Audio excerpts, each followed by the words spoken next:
बड़ी खबर पश्चिम बंगाल से सामने आ रही है। सीएबी की तरफ से पश्चिम बंगाल की कोलकाता क्षेत्र में ईडन गार्डन स्टेडियम पर वर्ल्ड चैंपियन महिला भारतीय क्रिकेट टीम के बालिस्ट प्लेयर ऋचा घोष, उसको संवर्धन आदि पश्चिम बंगाल की मुख्यमंत्री ममता बनर्जी ने साथ में शामिल थे।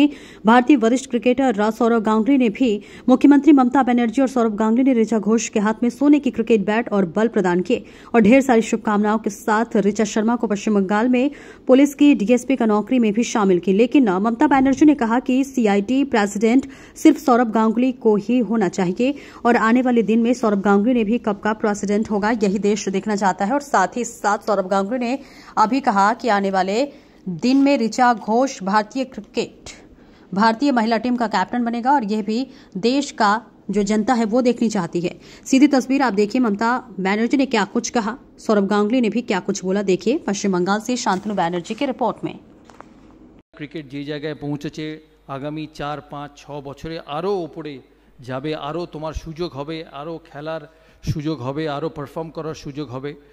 তুমি যাতে তোমার এই সমস্ত সুযোগ কাজে লাগাতে পারো আর আরও নাম আর একদিন ঝুলনের মতো আর একদিন আমি চাইবো যে আমরা এখানে দাঁড়িয়ে বলতে পারি রিচা ইন্ডিয়া ক্যাপ্টেন। তার সময় আছে,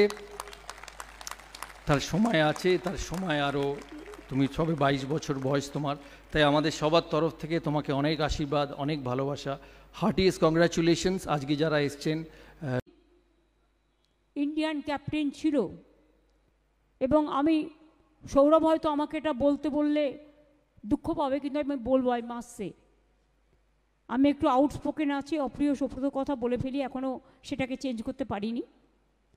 আজকে আইসিসির প্রেসিডেন্ট কার হওয়ার কথা ছিল? নান দেন সৌরভ গাঙ্গুলি। যাই হোক, আজকেও হয়তো হতে পারিনি, কিন্তু আমি বিশ্বাস করি হবেই হবে, ওকে আটকানো এত সহজ নয়।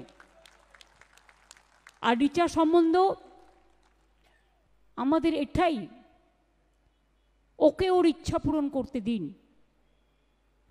আমরা সবসময় আমাদের হৃদয় দিয়ে, আমাদের উষ্ণ অভিনন্দন দিয়ে, আমাদের ভালোবাসা দিয়ে বাংলা বিশ্ব